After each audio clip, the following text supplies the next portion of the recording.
watching NBA Now by Chat Sports. I am Harrison Graham, and really more of a college basketball video here as Bronny James, the son of LeBron, rumors have been circulating that he could be entering the transfer portal. Now, it's unclear where this goes from here. It doesn't sound like anything's set in stone. Here's what his pops had to say after the Lakers game last night on the transfer rumor. Said, "I don't know where it came from, but at the end of the day, Bronny is his own man, and he has some tough decisions to make. As his family, we're going to support whatever he does." Now, to me, that sounds like they're probably still talking things over. Bronny's mulling his future, of course. USC's head coach left for SMU. We'll kind of talk about that a little bit later as well. But things are kind of up in the air at this point in time. Now, when you look at Bronny's freshman year, and remember, he missed about the first month and a half because he was still recovering from that cardiac arrest, very scary situation. Just to get back and play at all as a freshman was nice to see. Now, he obviously didn't play great, especially offensively. He's a really good defender. He could probably defend at the NBA level right now, but all in all, I don't think he's ready for the NBA. I think he would benefit greatly from another year at the college level, maybe go to a different program with more proven development. You know, USC isn't the best basketball school out there, and go from there. Now, again, we don't know for sure if he's entering the portal. As of now, according to the transfer portal database, as of this morning, he was not in there yet. So it's still up in the air on what his future is going to be. But certainly, like LeBron said, he has some big decisions to make. Now, I want to know, I don't think he's ready for the NBA. But that doesn't mean I wouldn't want my team to draft him maybe in the second round. Would you want your team to draft Bronny this year in a few months? Type Y for yes, type in for no. Curious to see what you guys think on that one. All right, let's get to some Bronny transfer destinations. At number 10, the Ohio State Buckeyes. Obviously, you know, LeBron has kind of forever said, had I stayed in college, probably would have gone to Ohio State, being from Akron, Ohio. That's the team he cheered for growing up.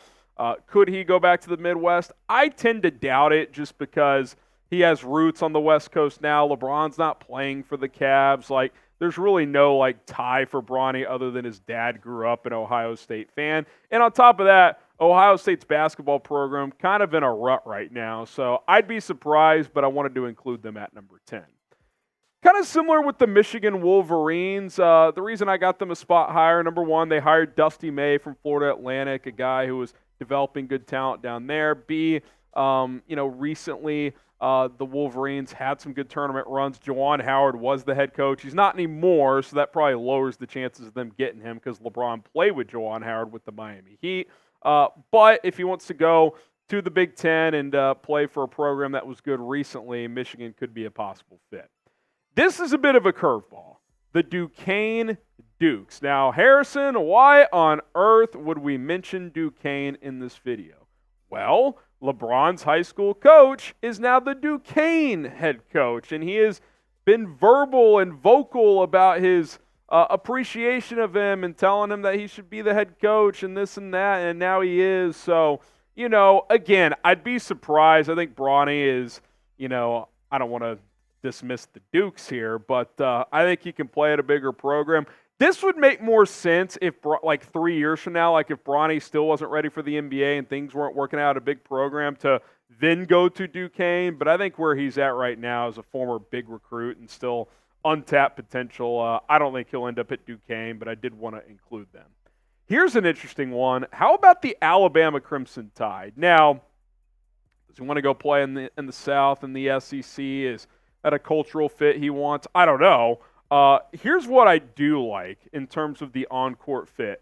Nate Oates in Alabama, especially this year, but really the last few years, they have kind of embraced a run-and-gun style offense, which I think could benefit Bronny and his development and his overall play style greatly because he's a premier athlete. He's got that athletic profile, really bouncy. I think some of his best offense this year at USC, which obviously was limited, was when the Trojans got out and run. I don't think they did that enough with him.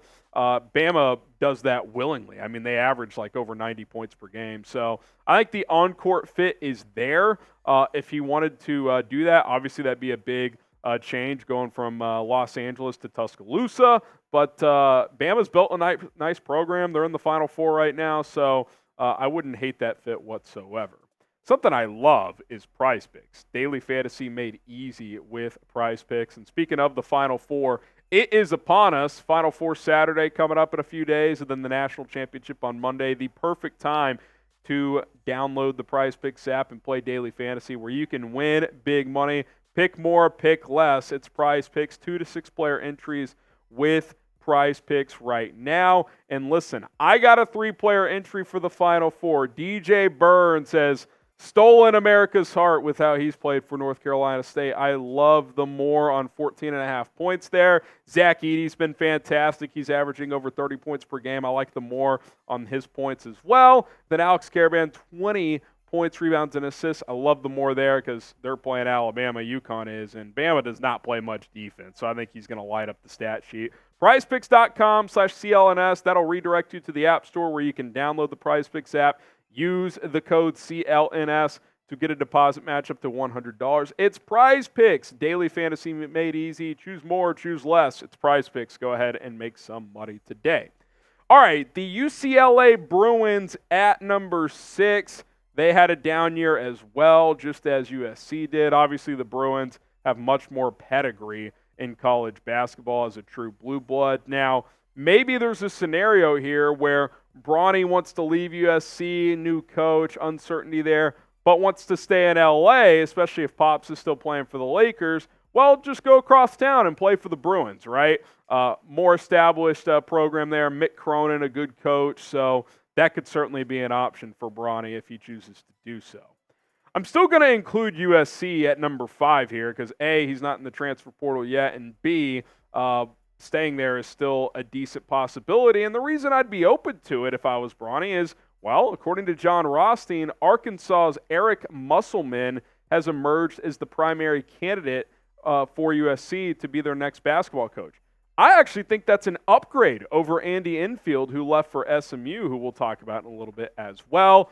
Musselman's had a nice run for the Razorbacks. They had a down year this year for whatever reason, but kind of like Alabama, they embrace speed, athleticism, running gun style. Again, I think that could fit Bronny pretty well. So if they hire Musselman, who's a good coach, I think keeping or staying at USC is actually a decent option for Bronny, even if it's not a blue blood program. So we'll see if that ends up finalizing there. Sounds like that's the focus for USC's program right now is to bring in Musselman. So we'll see how that all plays out. Join the channel here at Chat Sports. We cover the NBA. We've also been on top of the NCAA tournament. We'll be live for the Final Four games on Saturday and the National Championship on Monday. We were live for the round of 64 games as well. If you want all of that coverage and more, the NFL, college football, other sports, hit the subscribe button, turn on notifications, and do not miss out. Top 4 we go here. The Kentucky Wildcats, who, look, they've been in a bit of a rut too. They've had some really good regular seasons, but I think they've won? Oh my gosh, I can't talk. They've won one game in like the last 4 NCAA tournaments. And there's been a lot of debate on what should they do with John Calipari. Well, they ended up keeping him. To me, Calipari has got to embrace the transfer portal more. You can't just rely on these 18-year-old freshmen out of high school and try to win that way, because with this portal, all these teams in the tournament, they got 4, 5, 6-year guys, and I know Bronny's only a second-year player, but get in the portal, go add some talent that way. Bronny would give them some really good athleticism at that 2-3 spot there, so maybe that could be a potential good fit as well. And look, if one thing is true, Kentucky does put guys in the NBA, which is Bronny's ultimate goal. How about Duke? The Duke Blue Devils, who just had a nice run to the Elite Eight, John Shire, their head coach now, they were in the mix for Bronny until the end, according to reports, 24/7 Sports, etc. He visited Duke, took a visit there back, I believe, in 2022 before ultimately committing to USC in 2023. So there's a prior relationship built there and certainly could be a fit for Bronny. Now, what do you think is the better program? Type K for Kentucky, type D for Duke. One more Duke connection, by the way. I know he's not the head coach anymore, but he's still kind of hovering around. Coach K, former Team USA coach, relationship with LeBron, could make some sense for the Dukies. All right, top 2. Seems crazy. SMU. Bronny to SMU? Well, his former coach, Andy Enfield, that's where he's at now. There was a reason Bronny committed to USC in the first place. Obviously, being in LA was part of it, but hey, UCLA's in LA too, and he still chose USC. Could Bronny follow Enfield? Now, look, full disclosure, I don't know the specifics of that relationship. Bronny obviously didn't have a great freshman campaign, so as far as I know, he might say, screw Enfield. I'm not going to play for him. I don't know. But if that's a good relationship there, Dallas, big city, I could see it. And they're going to the ACC, remember. So they're going to be playing Carolina, Duke, Virginia, etc.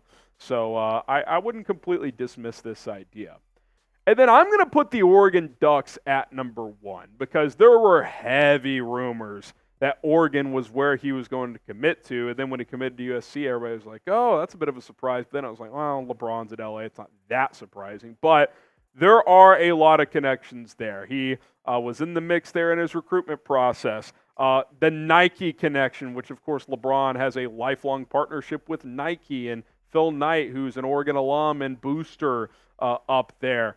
And they're going to the Big Ten now, so a better basketball conference. I would not be surprised if this happened at all. Again, these are kind of just my rankings. It's way too early to know what exactly is going to happen here. And I'll add this too. Dana Altman is a damn good coach. He has done a great job over the years of maximizing his talent. That is something Bronny could need. Like, hey, get the most out of me so I can take the next step to the NBA here in a couple of years. So keep that in mind also. Prediction time. Where will Bronny play next season? Will he stay at USC? Will he go to the NBA? Will he transfer somewhere else? You drop a team name, whether it's college or pro, down in the comment section below. And don't forget to subscribe to the channel. We'll stay on top of this story and everything else surrounding the NBA, college hoops, college football, the NFL, and every other major sport. Hit that subscribe button. We got you covered. Peace.